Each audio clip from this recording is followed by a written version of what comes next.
Okay, so we would like to start final event on the program of our symposium, and I will give the microphone to Professor Yamashiki, who is going to chair the panel discussion. Thank you, Chairman, and thank you everybody for attending this precious discussion. And the last session, we will seek for our framework of collaboration, but knowing that the several different types of the disaster in terms of the time frame and also the impact frame and also type of the disaster is completely different, and also the capacity on each institution and also the consciousness by the society. And so if we start discussing with a multidisciplinary and also the low impact and high low probability and high impact disaster, we have to think a different approach. But before starting, I would like to ask for each panelist to wrap up just 1 minute. It's a brief introduction of your presentation and what you have obtained, what you think from that general discussion until now. Just 1 minute by each, and then we will go into the detailed discussion. First of all, about the resilience, how to establish a society with a resilience. And then we discuss about the preparedness, and then how can we raise the public awareness. And then we are going into the collaboration issue by raising the budget and probably the risk investment. How can we correct the investor into this market? And probably that is the issue that we want to ask for the Stefan. And then finally, we want to discuss more about the international collaboration, okay? So can you start, Julius, about just 1 minute briefing about today's, yesterday and today talk, and then introducing yourself. Hello, my name is Julius. I am a disaster lawyer and a nuclear lawyer working at the Center for the Study of Existential Risk in Cambridge. We study extinction level threats to humanity at this center, and I particularly work on extreme technological risks stemming from technological advances of the 21st century. So as a lawyer, my role is to look for future laws for future technologies in the framework of the center. Our presentation, keynote lecture yesterday, was presenting a framework for emerging technological risks, a framework of analysis and classification of these risks. And the lecture was together with Dr. Avin on my left, so maybe he can talk about that as well. Thank you. So Dr. Avin, please, can you introduce and can you conclude something? Thank you. So, as Julius said, I'm also from the Center for the Study of Existential Risk. I have been described as an existential risk prevention and mitigation catalyst, and it was so wonderful to meet co-conspirators for that goal here in Japan, people who really care about making human survival, so helping us make it through the next century. We've seen very deep expertise on some quite worrying scenarios, whether space weather, pandemics, climate change, and more. And I was also very inspired to see the passion of the students in the poster session. And I'm looking forward to talking about how we could work together in the future. Thank you very much. So Professor Isobe, can you follow? Hi. Hello, I'm Isobe, and I gave a talk yesterday mostly on the newly emerging risk, space weather, solar storm. But let me use this opportunity to talk something which I didn't cover a lot yesterday talk of mine, which is raising the public awareness about these issues like an extreme disaster or anthropogenic risks. I think for those risks in which we have enough statistics, we can talk about the expected impact and things like that. But for those newly emerging risks, and one aspect is that scientifically it's very uncertain, And the other aspect is most of things are anthropogenic, so it's even more uncertain. So I don't think we have a lot of experience in communicating these issues with the public, and I think that is one of the issues which should be discussed among the people who are interested in this subject. Thank you. Thank you very much. So, Professor Jim Woolley, thank you for your presentation. And can you I'm Jim Mori, and I talked about the Tohoku earthquake yesterday, and that was unprecedented in Japan's 1,000-year history. So one important lesson is simply you need a long time, and just because you haven't seen something doesn't mean it's not going to happen in terms of earthquakes, volcanoes, large landslides.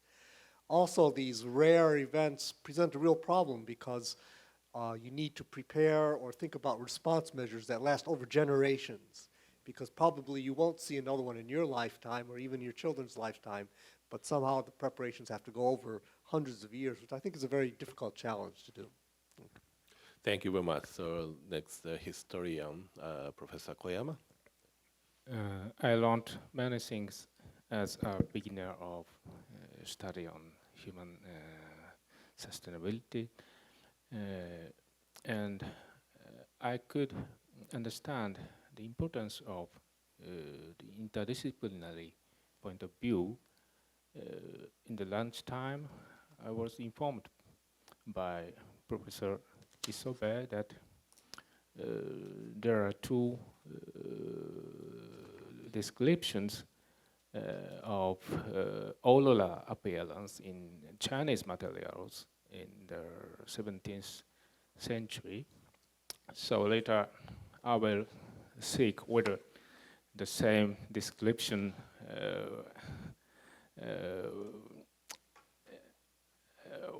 I can find the same description in the Polish diaries of this century.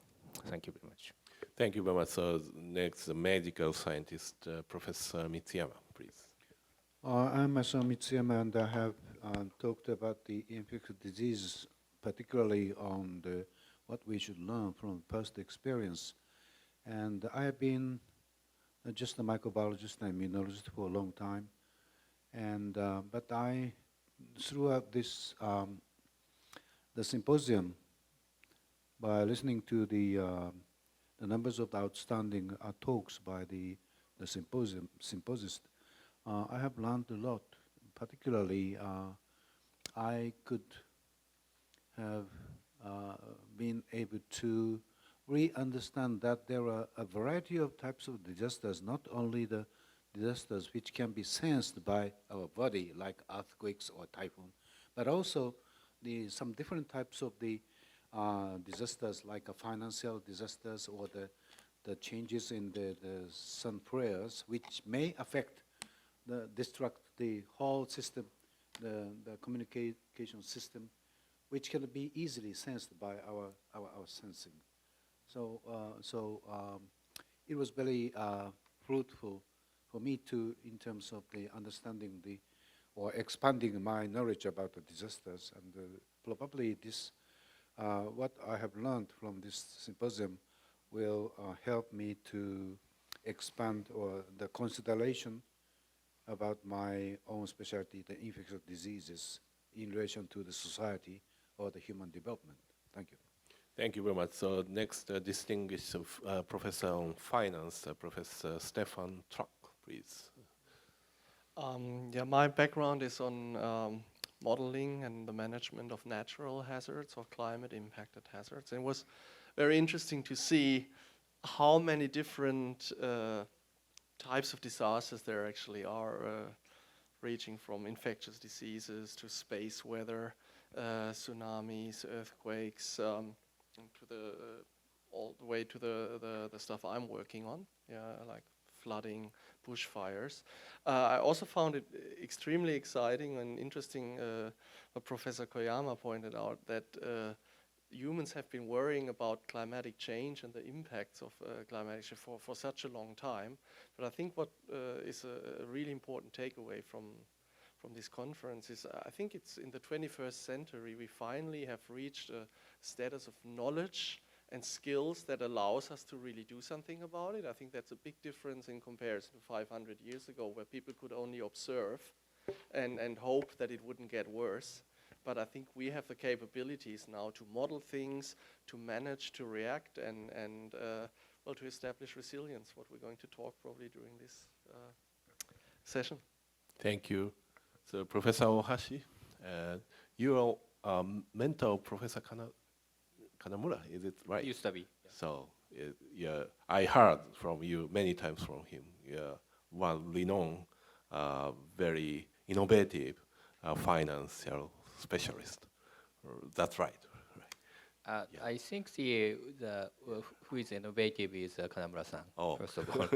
And what I talked about in my presentation was risk sharing. But after listening to all the presentation, I also now think that sharing information is also very important, and also connecting the effect of many incidents and see what's the consequence. For example, as Stefan mentioned, say a weather condition the change of weather condition may affect that, what Professor Koyama said, that say crops price, and that may affect the political situation. And that's something that's very important I found, and important through this symposium. Thank you very much. Okay, so we are going into the discussion, but before starting, we like to close this because of the recording purpose. We are sorry, because it's outside, it's so beautiful, but we need to concentrate the content of the discussion from right now. So we are isolated from the outward, okay? So it will be a good chance for us to discuss individual terms, right? So first thing we want to discuss is how to increase resilience. It's an answer, because we now realize that such variety of type of the disaster and variety of type of the risk there are, but we didn't talk too much about how can we increase the resilience and how can we enhance the preparedness of the public. But probably to do that, we have to make several things. Probably for the disaster with low probability, we have to disseminate the public awareness, as Professor Isobe mentions.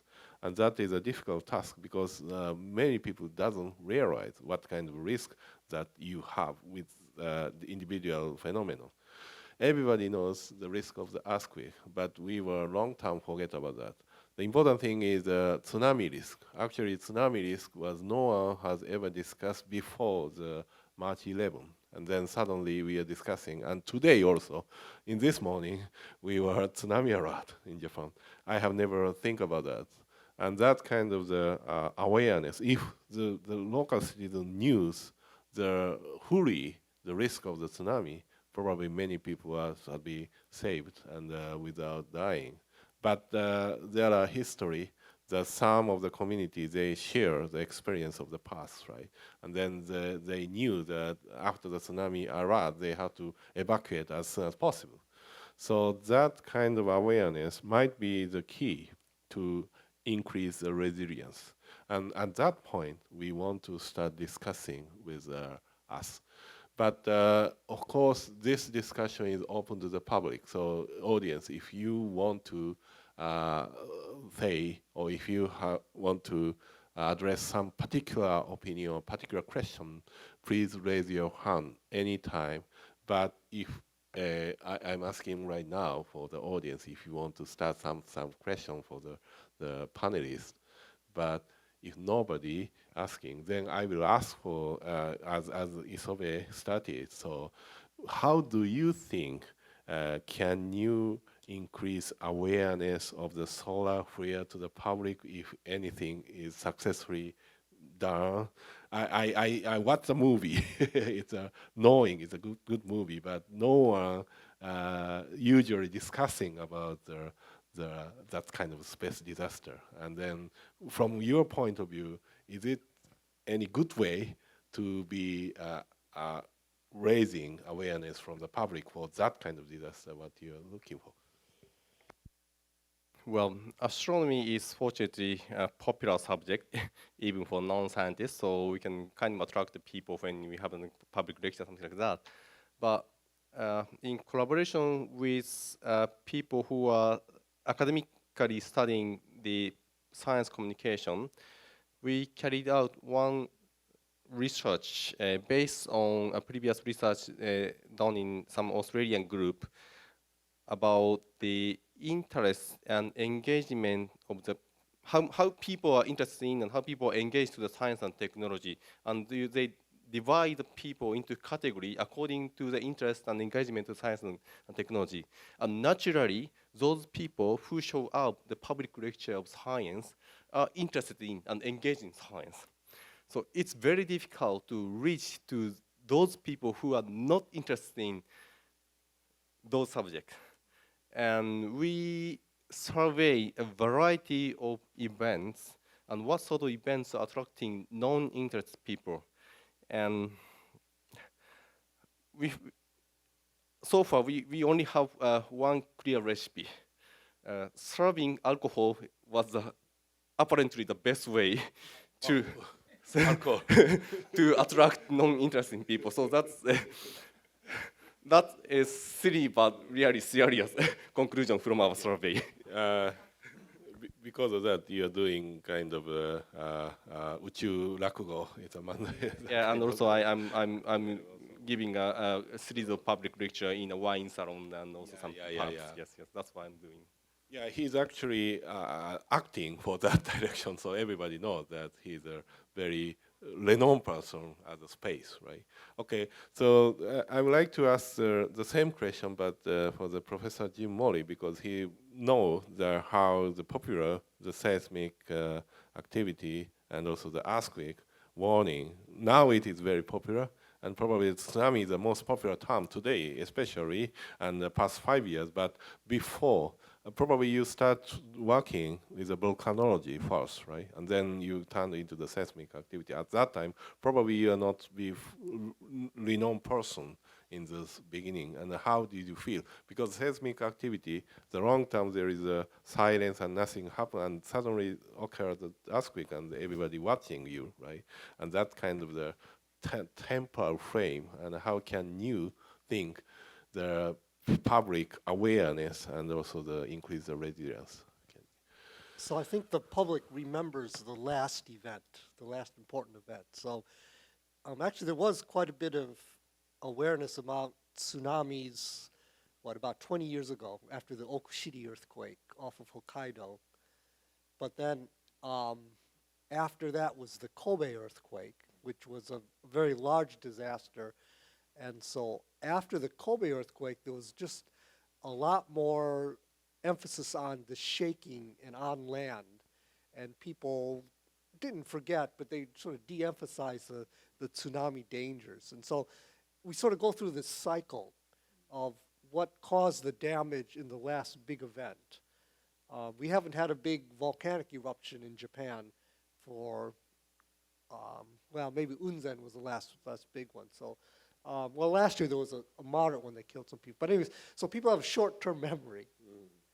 Yeah, and that is, I understand very well about what you're saying. Right, and so that's what we have to sort of think of a way to communicate these long-term dangers and have people think beyond just the last event. And as I said before, it's even more difficult for sort of the 1,000-year event.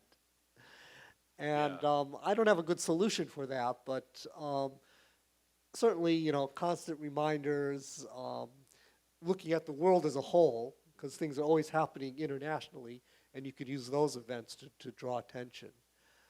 But, I think it's just human nature. You remember what affected you the most yesterday more than, 10 years ago.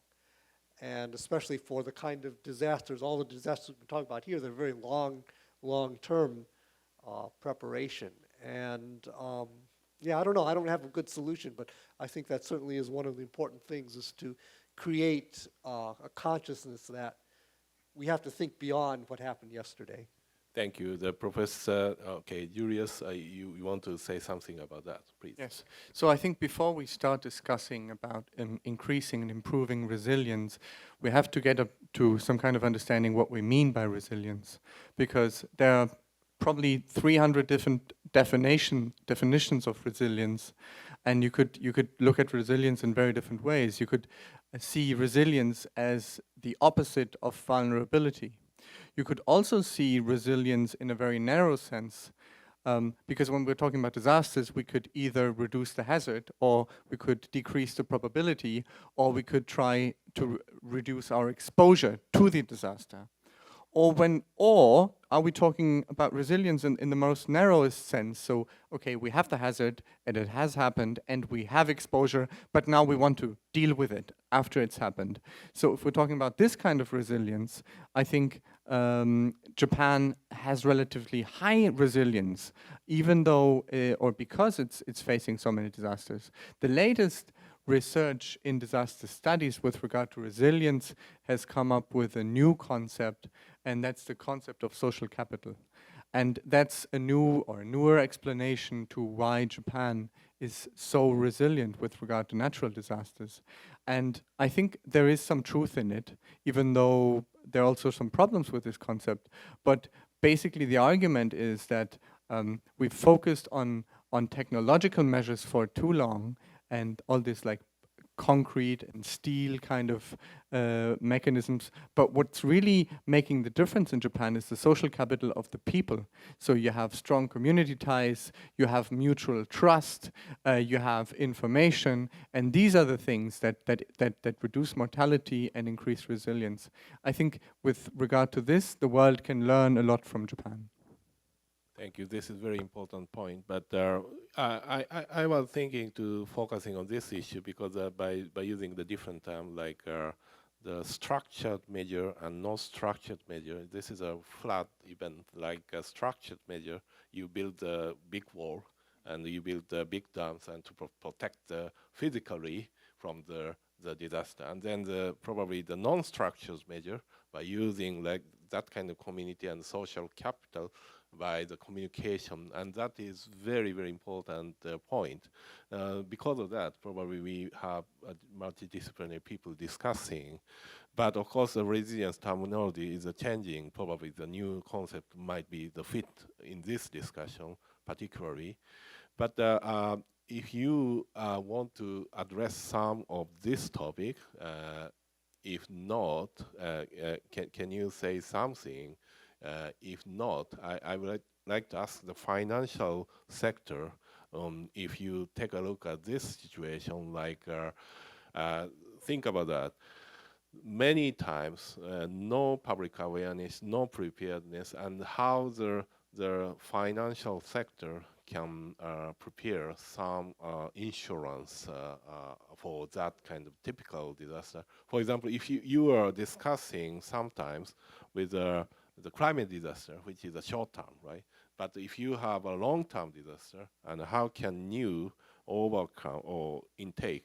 And what is the relationship between the public awareness and the public investment in this market? And this topic, if you can say something, I appreciate. Both Professor Stefan and Osashi, if you. Okay. I think I can speak for Australia first. There's a huge interest by state and local governments in public investment into, could call it resilience or adaptation. I think the problem from that perspective is that often it is very difficult to find what would actually be the right investment. And that comes through all this uncertainty that I've mentioned, but I think that was also a theme that spread through all the talks we've heard. As long as we can't measure it appropriately, the risk, because we're talking about those low frequency, high impact risks, we haven't seen a lot of them. We might not even have seen the worst. That makes it very difficult to spend the funds in an optimal way. And I don't have a solution for that. I think the other problem is also that even if there is investment, how will we ever be able to really measure whether this was good investment? If there's no disaster, well, then the people would argue, well, we've wasted the money. If there is a disaster, it will be very difficult to say by how much the actual public investment has really helped. So I'm just raising more problems, I'm afraid. I don't know how that can be solved, but I think the way forward is just to try to better understand, to have climate scientists, experts working with people from the insurance and finance industry to come up with good models that we believe in, that are credible, and that will inform and lead to good decision making.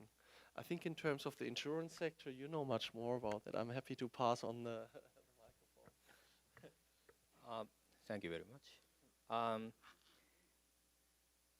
Yeah, first I agree with what Stefan said. It is very common among Japanese that they buy some insurance and nothing happens. And they think that it's a waste of money. But that's not true, because it's a service. Our risk was already taken by your counterpart. But it's very difficult to ordinary people to understand it. So it's again a financial literacy matters. And also, you know, about your question, yesterday, Julius said very interesting thing. To prevent the people living in a very dangerous place, okay, raise the insurance fee for it. Or okay, liberal. Yeah, okay. I mean, liberalize the, not fix the rate for insurance rate. I think what we can say as an economist. Do you regard yourself as an economist? Yeah, okay, good. Thank you. Is to give using a price mechanism and incentivize people to move some direction. And that's what we can say. And that's basically the idea. And for it to work, we need those people have a certain level of literacy about that mechanism. And also, as Professor Mori and pointed out, but still people are not that much rational. They are irrational. But we now, this is also the point that Julius made, we now have some idea about so-called behavioral economics or behavioral finance, how to nudge people to push them to move some direction. And maybe it's a good idea for us next time to bring those behavioral guys and ask them, okay, what can we do for that? Okay, thank you. I'd like to invite one guest from JAXA, Yoshikawa-san, because he is also fighting with raising awareness of the impact of the asteroid. Because have you ever think about impacting the asteroid, and are you paying for that? And probably no. But he is actually fighting against how to rate, because the asteroid killed the dinosaurs. It's a real existential risk, but he is fighting how to get a budget. And can you come and can you talk a little bit about the history of the establishment of the Space Guard and also the raising the budget and also the raising public awareness yes. of this? Yes, thank you very much. Yes. Public awareness for the Space Guard. If you see the audience, okay. Yeah, okay, please.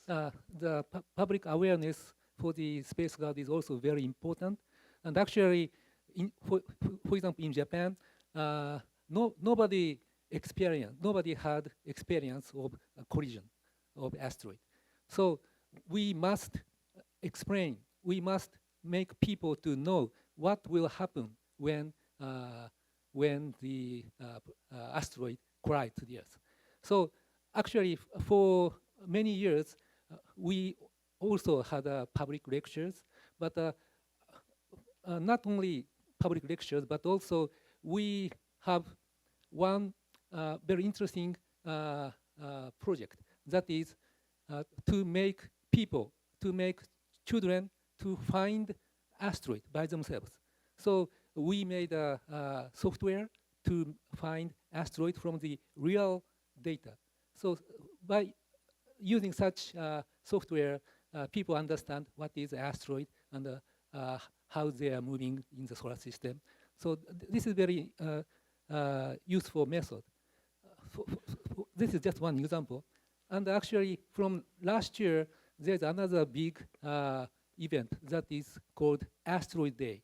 So this event was started in United Kingdom, and on June 30th, June 30 is the day of Tunguska event.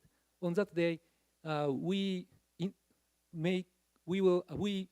have lots of events in the world. So that is another good attempt. Thank you. So are you, the military of the United States paying for the asteroid finding and also the alert, right? Yes. Is it right? Yes. So for the so space debris and also the NEO both. Yes. Okay. Right.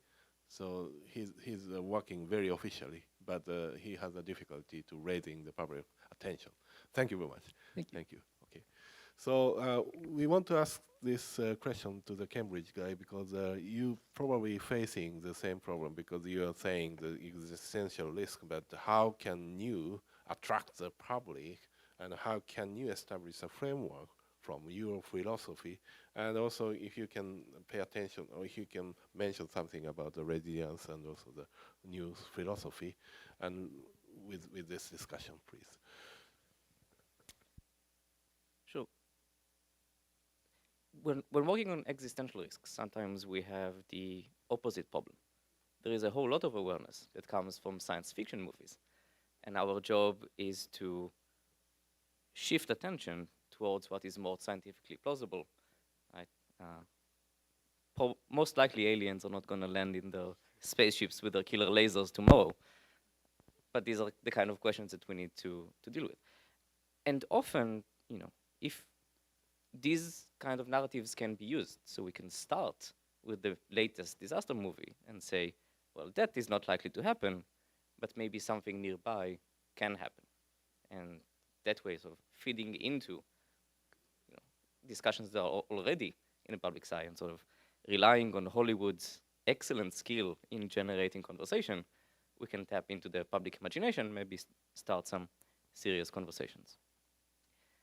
I think another thing is to generate this general notion of custodianship for one planet, understanding that we are one humanity, we only have one pale blue dot that we inhabit, and we moving to Mars next century.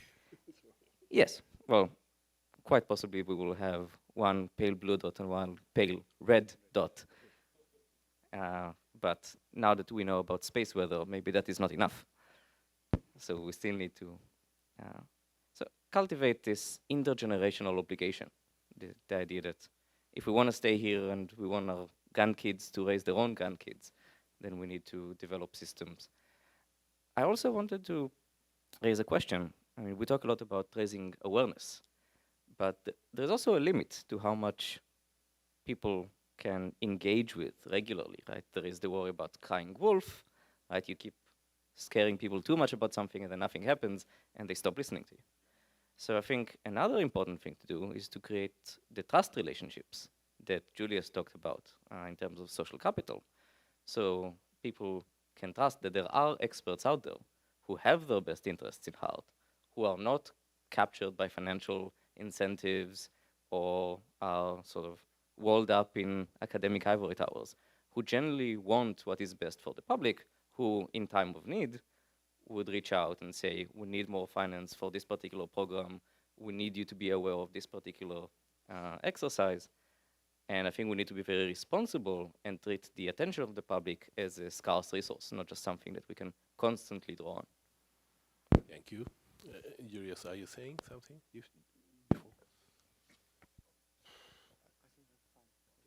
So, okay, so next I want to ask Professor Mitsuyama, because you mentioned about several infection, and also I'm particularly very keen to know about the Black Death and also that kind of the disease, because as I told you that the disease infection death is, I think the number of the people killed was almost hundreds of millions. So that is because that kind of disaster Black Death and also the bubonic plague was ranked as a #1 a natural disaster among whole human history. So we cannot forget about that, but many people doesn't aware many kind of the infections. And can you say something about that? I don't think that the huge level of the disasters caused by the particular infectious disease will not take place in the future at that size, because now we have some information, or everybody has some preparedness, and throughout the broadcasting system, there is some alert.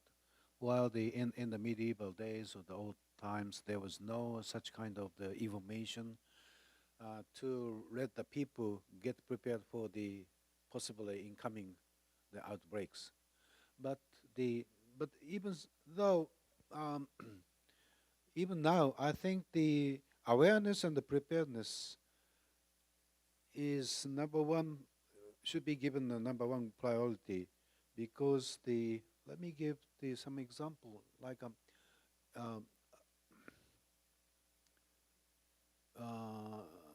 about 15 years ago, there was an outbreak of the O157 Escherichia coli outbreaks, which took place in the Sakai area, which affected more than 10,000 people, and several people has been killed because of just the E. coli. E. coli is a bacteria which reside in everybody's colon. However, among them, there was just one particular type of the E. coli which has the abnormal toxin-producing activity, which is enterhemorrhagic E. coli, which emerged probably late 80 in the US. And until that time, the Japan, there was no identification of such kind of the particular highly toxic E. coli. But suddenly it emerged inside Japan, and in Sakai there was a huge, very big amount of the outbreaks. And because it scared the people so much, and we remember that the yakiniku restaurant, the beef restaurant, or the steakhouse, there's so many restaurants where they serve the beefs had been collapsed, and they closed the restaurant. But in about a couple of years, everybody has forgotten about the possible chance of getting infection, because that outbreaks were just once. Although the sporadic infection actually continued, but because of the absence of the newspaper, the notification in the newspaper that the small cases were found in here and there, then if they don't find any news on the 157 the accident, the people believes that okay, it's gone. So everyone of the Japanese people was so much scared about eating the raw beefs, but in a couple of years, again the people want to. Why don't you serve the raw beefs, which is very very delicious, especially the Kobe beef, the thin sliced beef. And several years ago, there was some small size of the outbreaks in Toyama area, in the chain restaurant of the beef steaks. So I think what is important is the announcement of providing the alert at at the very appropriate timing and the appropriate level of the emphasis. That is very important because the ordinary people, cannot get prepared for the 500s of the possible disasters at the same time.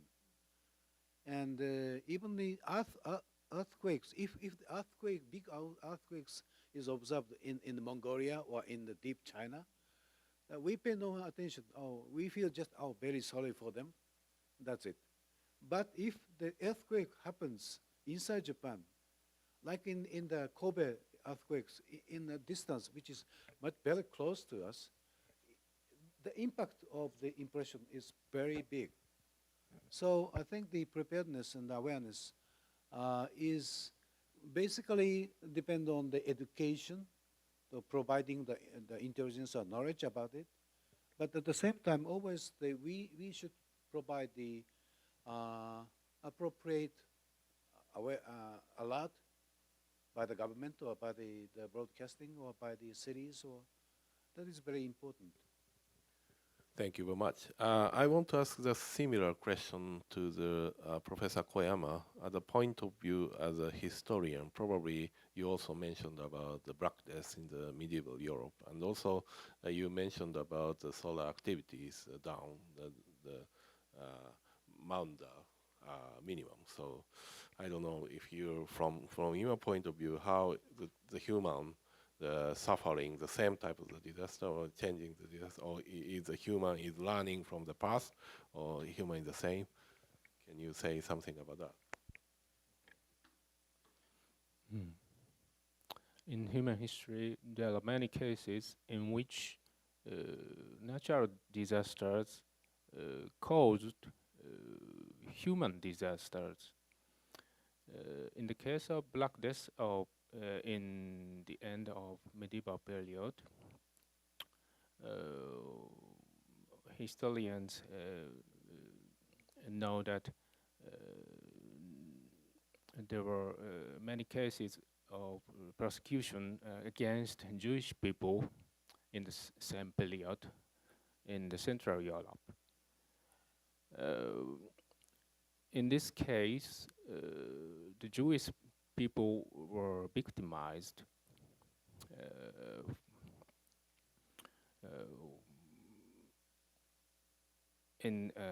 as a result of the social damage caused by Black Death. So there are, in many cases, many similar cases in human history. So I think that it is important to learn some lessons from historical experiences. Very often we cannot prevent natural disasters. It is very difficult for human beings to prevent natural disasters to happen. But we can try, or we must try to prevent human disasters which will be caused by natural disasters. Yes, it is important thing, I think. Thank you, Professor Koyama. I think the Cherry want to say something, please, about this. My name is Charles Boliko, FAO of Japan, and I have a question for Mitsuyama Sensei. Let me tell you a very short story. I'm from the most democratic republic of the Congo, and I have only 4 children. Once I went on vacation to Kinshasa with my whole family. I hired a driver, and for 3 weeks, we were together, drinking and eating We spent all the time together. On my last day, he asked me for a little money because he wanted to get treatment. And I asked, what are you suffering from? And he said, I have typhoid. And so, being from Africa, you know what typhoid means. It's awful. I'm thinking that my family and I were protected because care has been taken by modern medicine, and we had all our vaccines. And this goes for many other infectious diseases. With vaccine, you have a good chance of protecting yourself.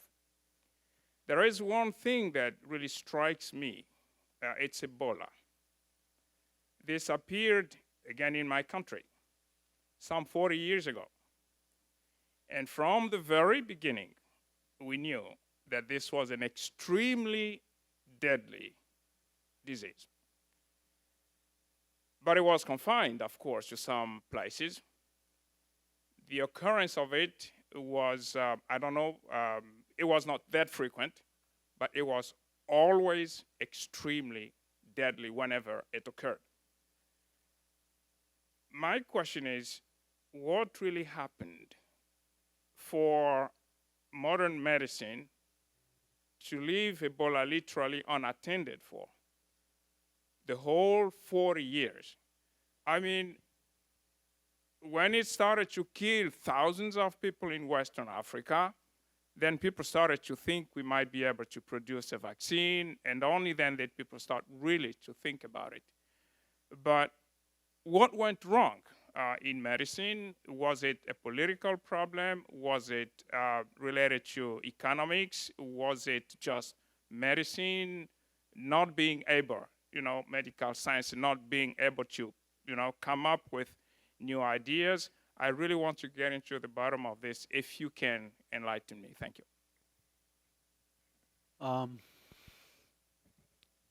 It's a very important but very difficult question to answer.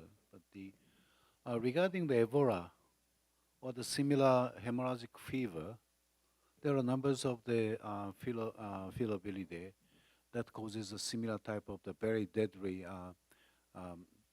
very fatal infectious diseases. And we still do not know why at the Western Africa,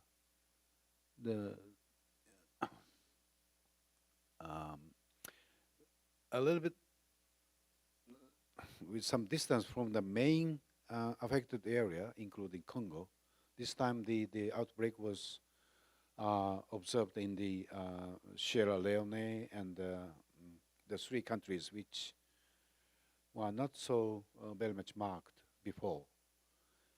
So as far as I know, through the information officially delivered from WHO or other sources, one of the important points was that the governments of that countries tried to hide the fact of the initial beginning of the Ebola outbreaks, so that they knew that Ebola is a very scary disease, and if it is over-announced to the foreign countries, the trading, there will be some effect, bad effect to the trading and the travelers and so on. So there was a delay in responding to the coping with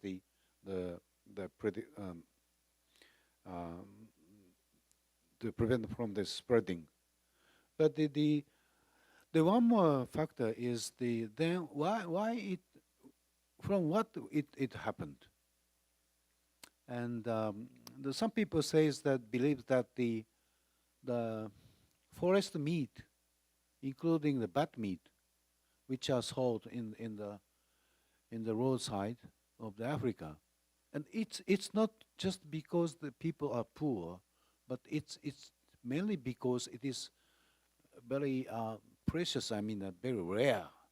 So it's not the food for the poverty, but even the rich people try to enjoy the very rare meat, like a bat or some squirrel or some monkeys.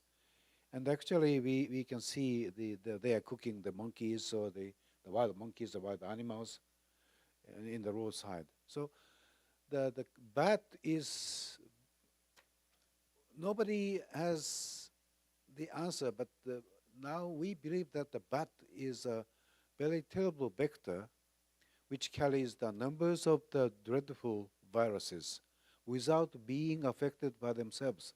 They have the viruses, but they don't die. But through the feces or the urines or the something shed from their mouth, they can transmit the dreadful virus to the human beings.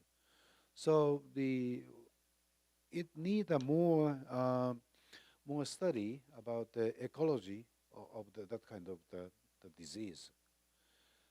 And so I do not know regarding the vaccines.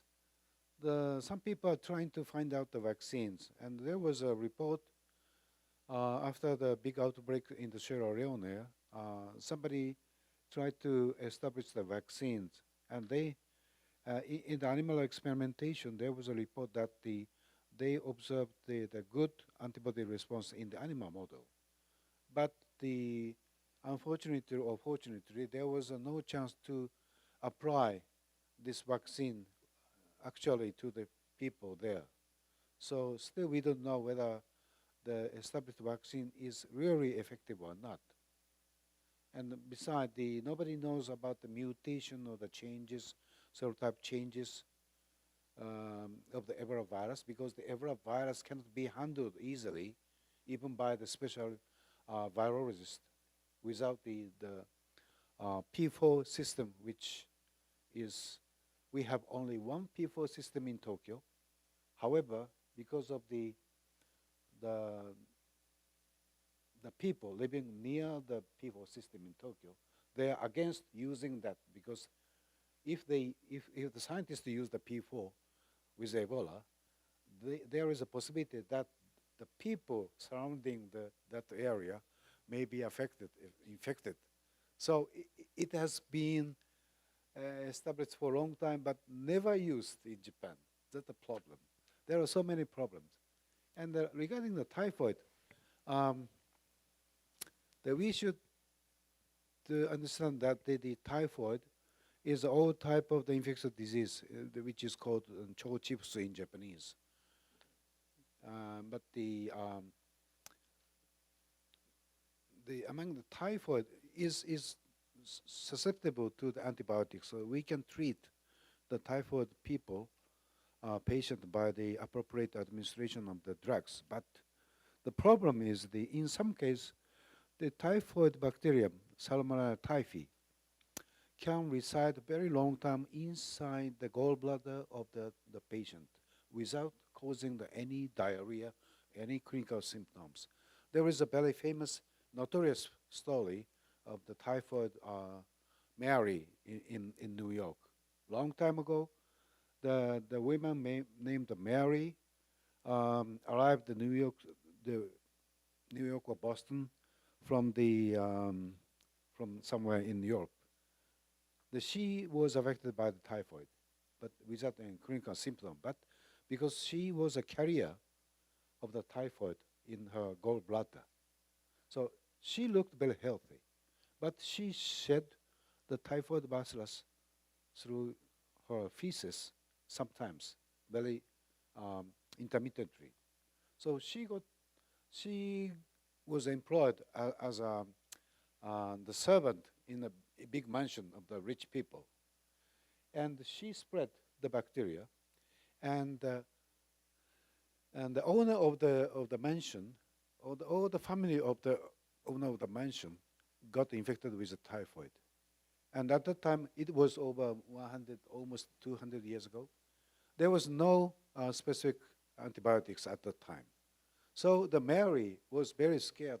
Oh, if I keep staying in this house, I may be also affected by the typhoid. So she escaped and got the job in the mansion.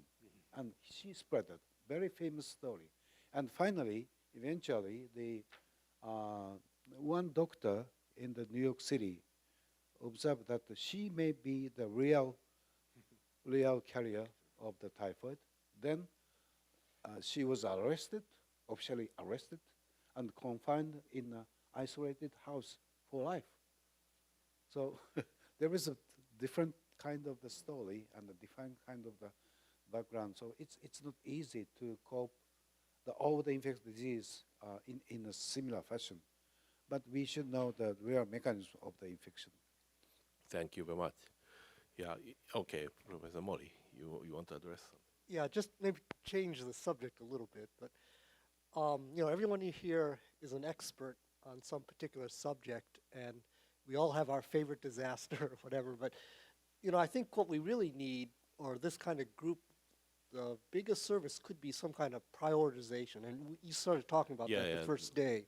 I mean, how do we compare an earthquake that kills tens of thousands of people every 1,000 years versus floods that kill a few tens of people every year versus space weather that could be a huge economic disaster versus a medical outbreak in a very small area. And, you know, if we think about everything, you're afraid to get out of bed every morning because you just can't cope with the infinite possibilities. So it seems to me that somehow we need a prioritization or some kind of way to evaluate one effect or one disaster against another so that we can say this is really important or this is maybe not so important, and go after the ones that are really important first. Yeah, we would like to move that topic, but before, as I showed you yesterday, the frequency and also the impact and the future threat, if we can make a one table in the same criterion, if it's possible, then we can do something. But people may aware the disaster which is happening right now or exaggerated by Hollywood, right? Or some news, and then the people are trying to forget about the disaster which is potentially danger, but no one is discussing, right? But on that aspect, and together with how can we overcome those different disciplinary, multi-sectoral disaster into one, and the collaboration with natural science and human science. And I would like to invite again the Professor Julius on this topic. How can Cambridge can trying to cope with and ranking and also the collaborating and making establishment of that kind of framework? Yes, thank you for this opportunity, because it allows me to once again reiterate something that I haven't stressed very well yesterday in the end of the keynote lecture, which was supposed to be a proposal as a conclusion. And this proposal, you might remember that we stressed that our role as scientists, of course, is knowledge aggregation, but it's also knowledge sharing. And yesterday I was referring to policy and industry engagement, but of course, we as scientists have to share this knowledge with each other, so we avoid the silos and all these expert bias.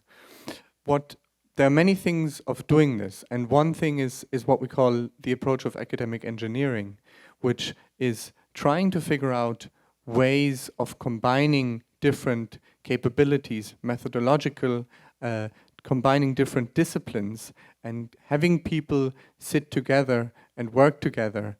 And this is, I think, something that we can do much better, and we can still learn what kind of combinations work best.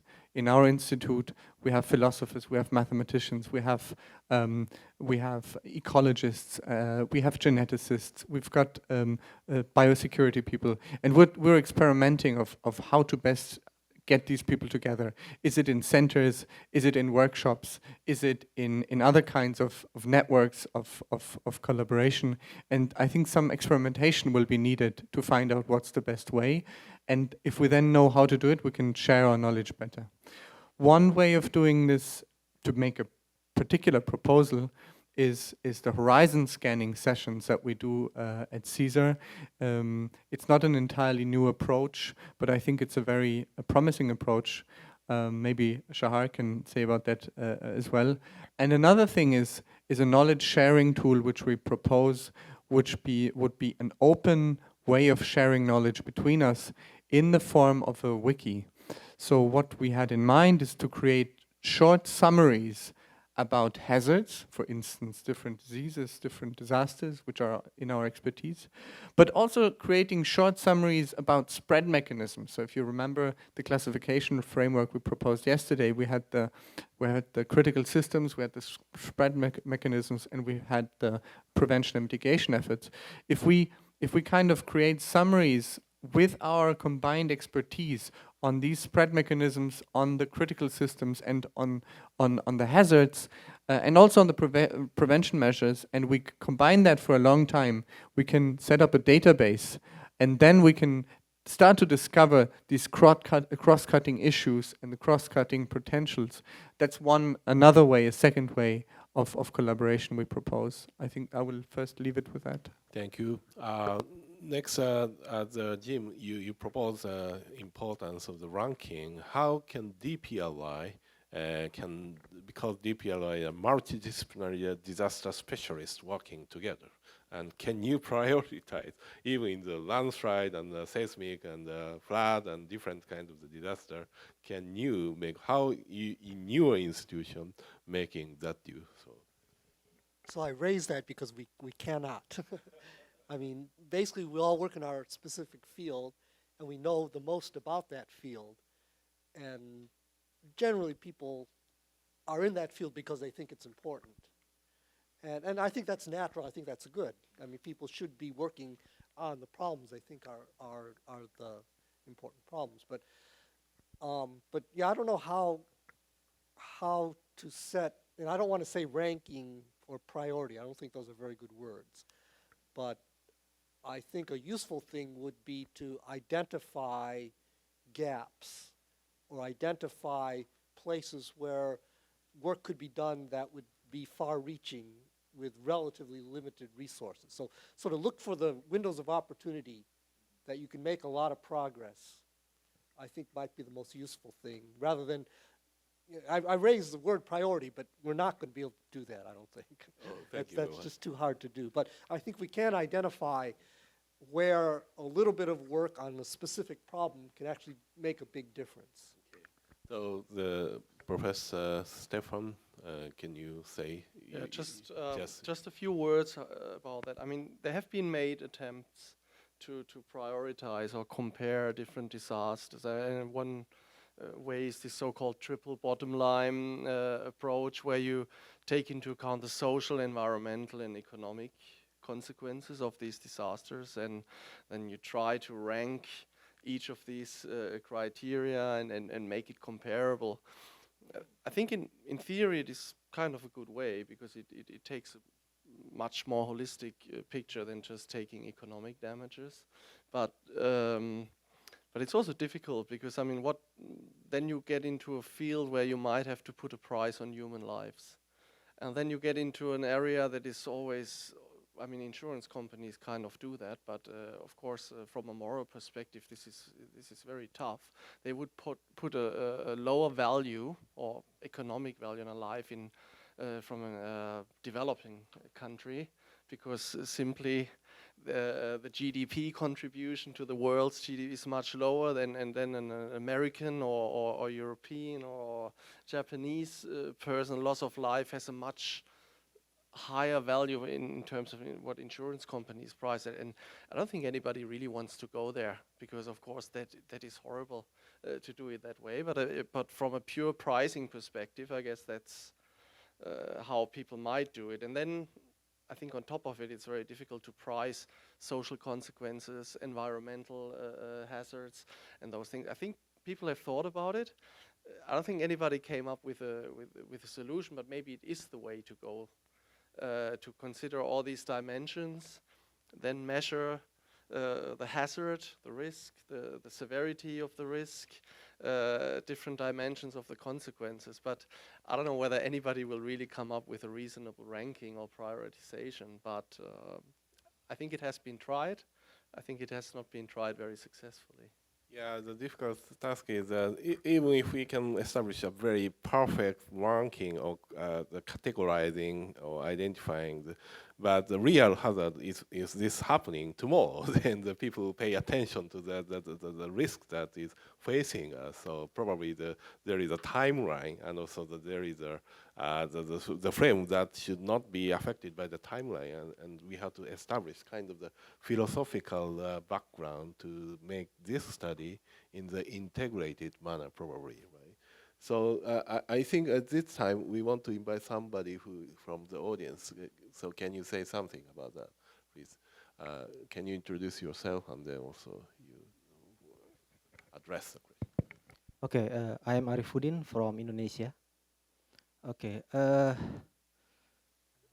we're talking about disaster, and in my country we have a problem with the hash disaster, special disaster, and nobody talking about that since this morning. And at least we can divide it into two kind of disaster, I think, natural disaster and man-made disaster. And I think hash disaster in my country is man-made disaster. Man-made disaster.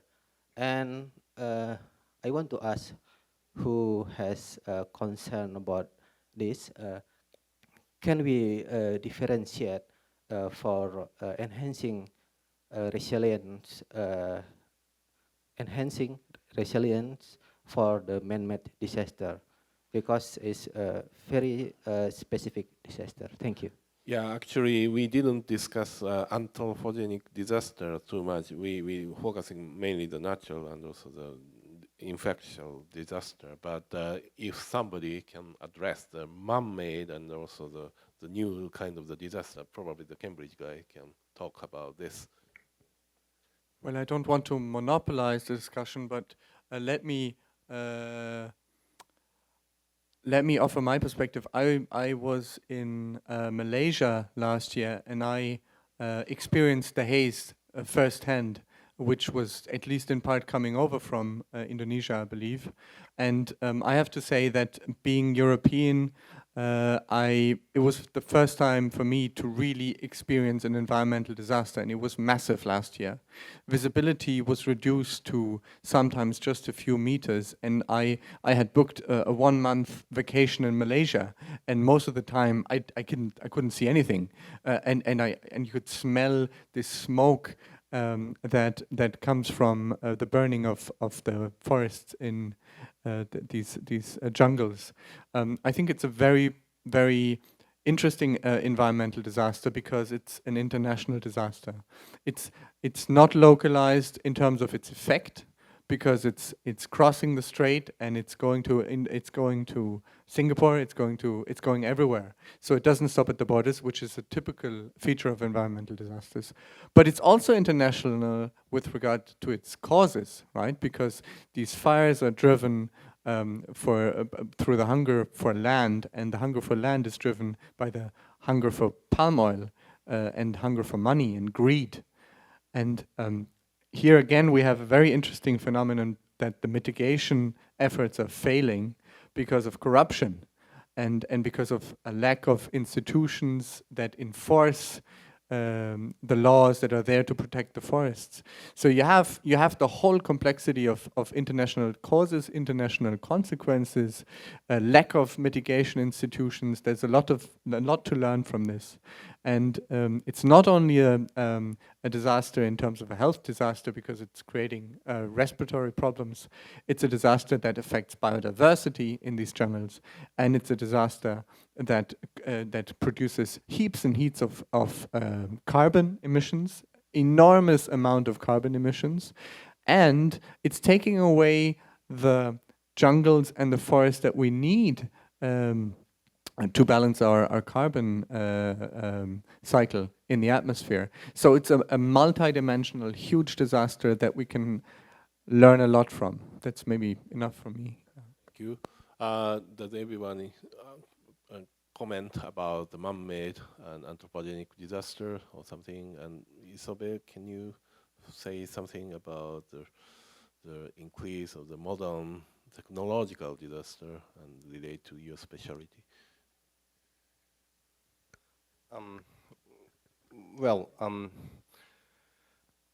My specificity in space weather and these things sort of man-made disaster in the sense that it becomes disaster because we are increasingly depending on the new technology. So the point is, I just want to come back to my point, which is in public awareness, because Mitsuyama sensei also mentioned the education is important. And I think that for those disasters, which is well known but often forgotten, what we need is an education with proper timing and quality and amount. But for those disasters, which is very uncertain or anthropogenic, I think the mode of the communication we need is not really the education with the proper timing, amount, and quality. Rather, as you say, as a social capital, we need to foster a trust between scientists and experts and the people. So that's what I can say now. Okay, thank you. So the time is almost 3. We have only 4 minutes left. So if somebody wanting to say something from the audience, and if there is no, I want to ask Derosh Sensei. Derosh Sensei, can you, as a philosopher, because they are looking for some philosophy to establish multidisciplinary combinations, right? So you did a kind of introduction of how the GSAIS philosophy and also the Hashi, and how can we collaborate based on the framework of the philosophy, and how can we cope with the human science against a disaster?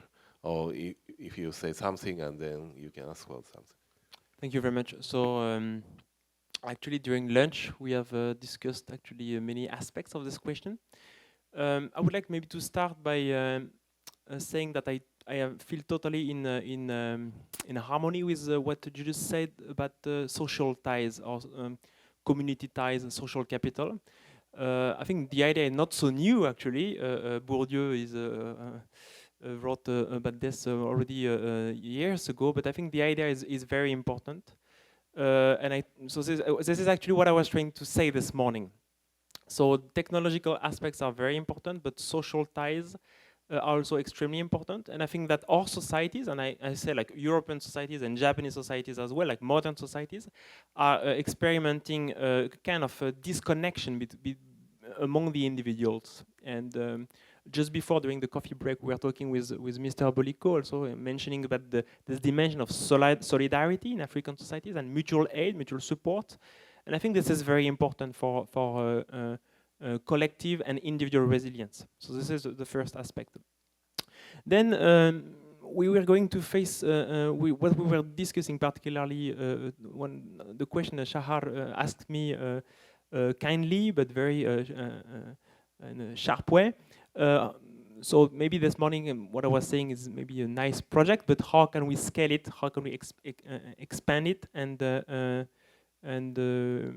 so that it can have a real impact? So this is a very difficult question, and I think in this regard we need to collaborate, exchange information, and of course this has to deal with new ways of communicating. So again, I will say that all what I'm trying to do, and all what I'm trying to say is develop a paradigm of integration of all different aspects, of establishing links, a paradigm of, instead of separation, a science of relations. So trying to think a little bit more about the relations, and this implies naturally social connectivity, and also now new media and new digital, the different possible new possible way of communicating and extending those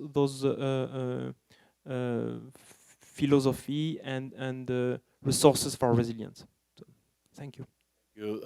So time is almost up, but if somebody wanting to reply his proposal at the conclusion of this session, is somebody like you, probably Aviv, from scientists. I guess all I have to say to that is we need to remember that we're all in this together, right? There is just one goal, right? I mean, we are not in disagreement here.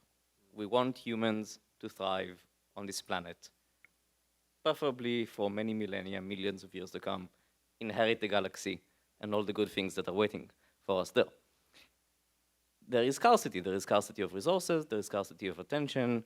Our political institutions are not particularly good at working together, our academic disciplines are not particularly good at working together, our societies are not particularly good at working together. At least I think the people in this room can start working together in addressing some of these issues, recognizing scarcity where it exists and working around it. And I'm hopeful. Looking around, I'm hopeful.